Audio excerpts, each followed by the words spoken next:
அண்மைச் செய்தி.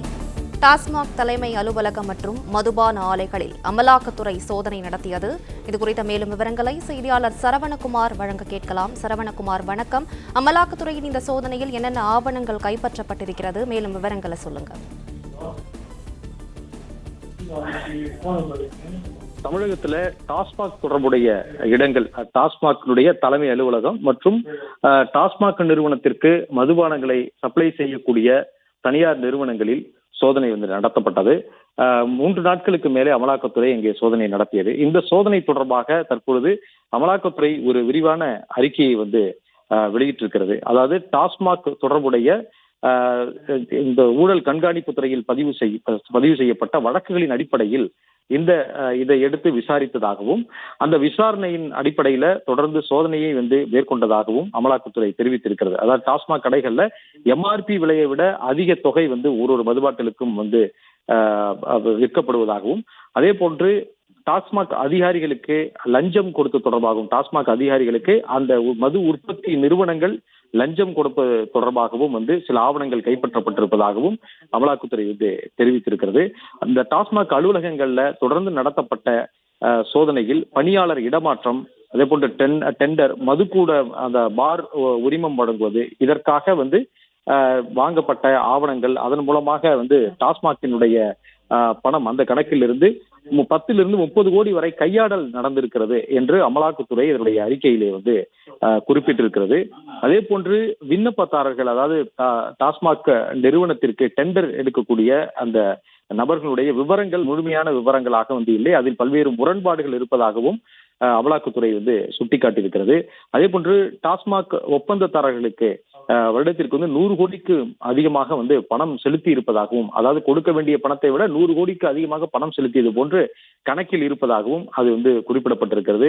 டாஸ்மாக் மது கூட உரிமம், அதாவது பார் லைசன்ஸ் டெண்டர் வழங்குவதில், அதை ஒதுக்கீடு செய்வதில் மோசடி நடந்திருப்பதாகவும் அமலாக்கத்துறை பல்வேறு குற்றச்சாட்டுகளை வைத்திருக்கிறது. இதில் டெண்டர் எடுக்கக்கூடிய சில விண்ணப்பதாரர்கள் ஜிஎஸ்டி மற்றும் அவருடைய பேன் எண்கள், அவருடைய விவரங்கள் எல்லாமே சரியாக இல்லாமல், ஆனால் அவர்களுக்கு ஒப்பந்தங்கள் வழங்கப்பட்டிருக்கிறது என்று குறிப்பிட்டிருக்கிறார்கள். இதே போன்ற இந்த சோதனையில SNJ, Kals, Accord, Siva distilleries போன்ற நிறுவனங்கள், தேவி பாட்டில்ஸ் என்ற இந்த பாட்டில் உற்பத்தி செய்யக்கூடிய நிறுவனங்கள், தேவி bottles, crystal bottles, GLR holding போன்ற இந்த பாட்டில் தயாரிப்பு நிறுவனங்கள் தொடர்பாக அதிகமாக இதே போன்று நிதி மோசடி நடந்திருப்பது தெரிய வந்திருப்பதாகவும், பண மோசடி நடந்திருப்பது தெரிய வந்திருப்பதாகவும் அமலாக்கத்துறை தெரிவித்திருக்கிறது. இந்த மதுபான ஆலைகள் மூலமாக நடத்தப்பட்ட சோதனையில செலவுகளை குறிப்பாக மதுபானங்கள் சப்ளை செய்து தொடர்பான போலியான பில்களை உருவாக்கி, அதன் மூலமாக டாஸ்மாகில் இருந்து 100 கோடிக்கு மேல் மதிப்புள்ள கருப்பு பணத்தை இவர்கள் பரிவர்த்தனை செய்திருக்கிறார்கள் என்று கண்டுபிடிக்கப்பட்டிருப்பதாக அமலாக்கத்துறை தெரிவித்திருக்கிறது. அதாவது 1000 கோடிக்கு மேல் இவர்கள் கணக்கில் வராத பணம் இதில் மறைக்கப்பட்டிருப்பதாகவும், பல்வேறு வழிகளில் பரிவர்த்தனை நடந்திருப்பதாகவும் இதில் குறிப்பிடப்பட்டிருக்கிறது. அது மட்டுமல்லாமல் இதற்காக டாஸ்மாக் அதிகாரிகளுக்கு லஞ்சம் கொடுக்கப்பட்டிருப்பதாகவும் அமலாக்கத்துறை அதில் சுட்டிக்காட்டி இருக்கிறது. அதேபோன்று இந்த டாஸ்மாக் நிறுவனங்களுக்கும், இந்த மதுபானங்களை உருவாக்கக்கூடிய இந்த நிறுவனங்களுக்கு, பாட்டில் தயாரிப்பு நிறுவனங்கள் இவர்களும் கூட பல்வேறு முறைகேடுகளில் ஈடுபட்டிருக்கிறார்கள் என்று அமலாக்கத்துறை வெளியிட்டிருக்கக்கூடிய அந்த அறிக்கையிலே குறிப்பிடப்பட்டிருக்கிறது. அமலாக்கத்துறை இந்த 3 நாட்கள் நடந்த சோதனை தொடர்பாக விரிவான ஒரு அறிக்கையை கொடுத்திருக்கிறார்கள்.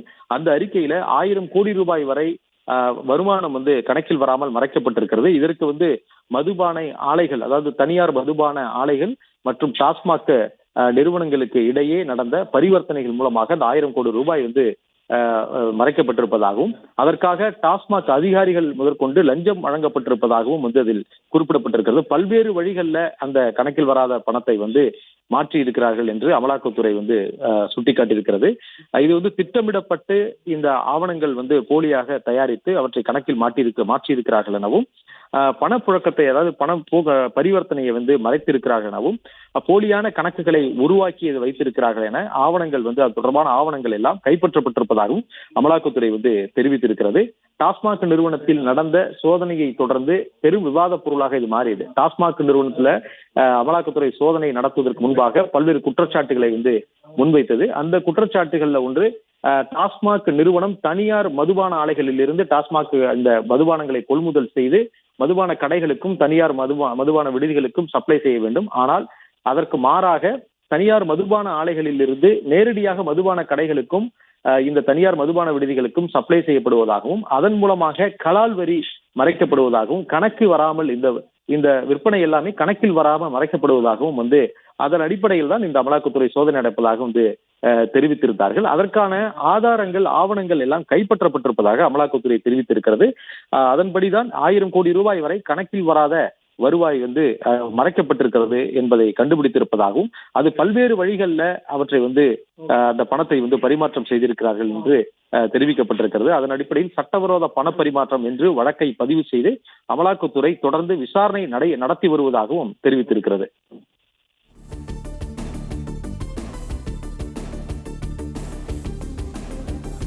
விவரங்களுக்கு நன்றி சரவணகுமார்.